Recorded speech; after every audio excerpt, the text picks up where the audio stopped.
1 year ago at this time, if I was coming on the air and talking repeatedly about all these running back prospects and why I like Omarion Hampton or why I like TreyVeon Henderson or why I loved Ashton Genty and why the Broncos should be thinking about taking one of these guys in the first round, you, Stoke, you, Mark, and I know the texters on the RamosLaw.com text line would be telling me to shut up. Find the witch!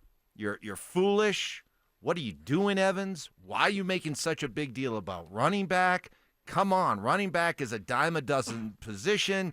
Everybody does running back by committee these days. Nobody spends a first round. You're foolish if you spend a first-round pick. You're reaching if you use a first-round pick on a running back. That would have been the reaction 1 year ago to the day if I had been advancing this. So why has everything changed in just 1 year? That if the Broncos don't get a running back in the first round, they better damn well get one in the second round or they're screwed? What has changed so much that what would have been ridiculed a year ago is now Stoke taken as gospel? Couple things, okay? Couple things. Buckle up. Let me educate you here a little bit.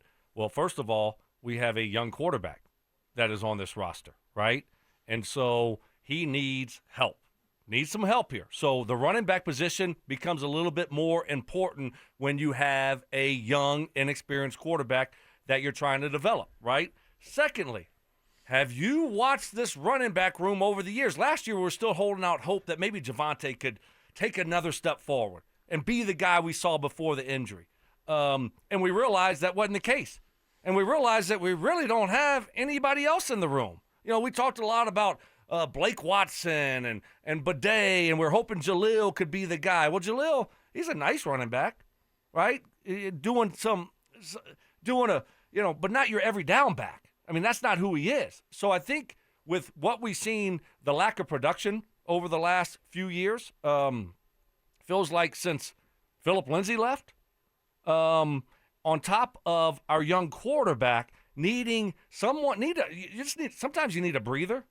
You need an easy play where you can just have a breather and just say, turn it off, turn around and hand it off, and guess what? You get 4 yards. Rather than turning around and handing it off and you go for -1 yard. Now you're 2nd and 11 with a young quarterback. That's not a good recipe. So I think both of those things in this situation for the Broncos make it even more important to be aggressive and go get that running back and find that running back in the draft.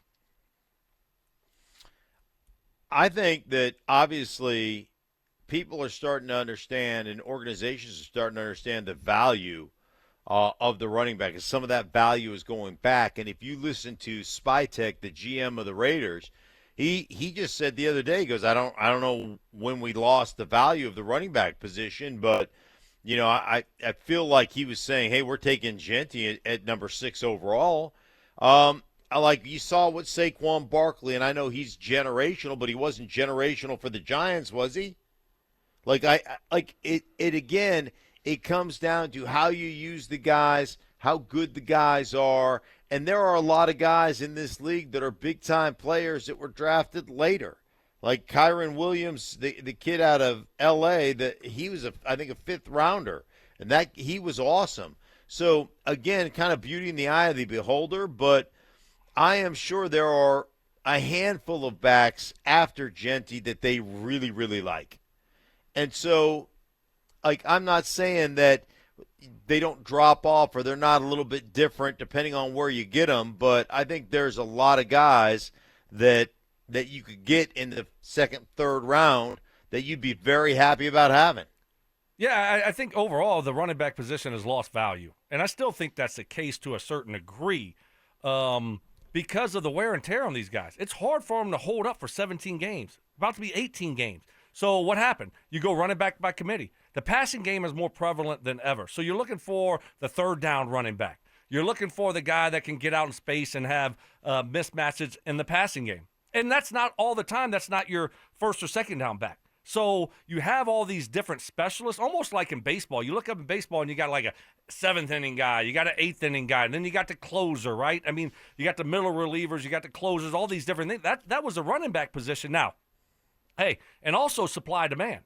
There's great running backs all over the place. So why would I go out and pay a guy that's has a lot of wear and tear on him a lot of money? No. I'd rather go pay that guard. I'd rather go pay that tackle. So supply demand is another big factor. And unless you have a top tier upper echelon guy, right? One of these top tier type of running backs, there's not a ton of them out there, right? So I think teams look at how are we going to allocate our money in the salary cap era. And so it's like, okay, well, we can find a great running back in the draft in the 5th round. They're everywhere. So I think that's why the running back position has lost value. Now, how much has it gotten back over the last year or so because of what we saw last year? I think a little bit, but at the end of the day, it's going to go back to the same thing.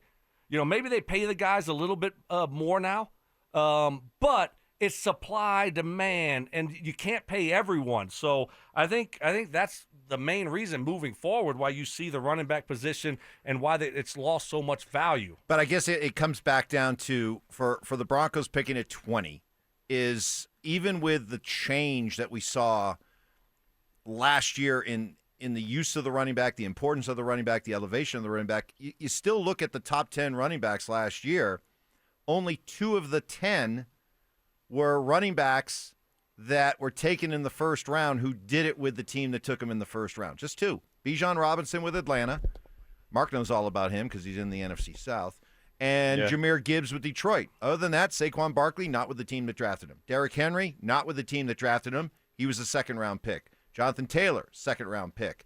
Josh Jacobs, not with the team that drafted him. Kyron Williams, 4th-round pick. Chuba Hubbard, could probably win a – actually, we should probably file that one away for trivia. Chuba Hubbard, 4th-round pick. Aaron Jones, not with the team that drafted him. And Bucky Irving, 4th-round pick. So even with – okay, if you want to say last year proved that, hey, this is the renaissance of the running back position, okay, I'll play along for a second with that. But even if you look at that and you look at the top 10 rushers in the NFL, there's really no overwhelming evidence that say you got to take your running back in the first round, especially in a year in which the running back position is regarded as a deep position. All I'm saying is I don't want to see the Broncos take a running back in the first round. So guess what that says. That's what I'm saying. I don't mind if they do. I mean, just get it right. But I think the more we talk about that, how deep the class is, and Mike's saying 20 to one of our 2nd-round pick, 51, 52. I don't even think they take him with the first 2 picks. I think they take him with their 3rd pick. Now maybe they move back in the 2nd round late to get a guy, but you're looking at a defensive line class. I think they wait on the running back, and they have other priorities. What about you, Stink? Did I make a compelling enough case that you just don't take running back at number 20? You certainly don't trade up and you certainly don't trade up to go after running back. Yeah, I would agree with that. Unless there's a guy that is just so incredibly special, I just don't think you do. And even then, I don't think you do. I think one of the other things that just in regards to the running back position and the renaissance of the running back position, I think the other thing that we need to touch on is the way defenses play now. They're so worried about the pass that everybody's tiny. So you got a bunch of 215-pound linebackers where you can get big players on them, and you can wear a defense down that way. So that's another reason there's a little bit of a resurgence in the run game in general.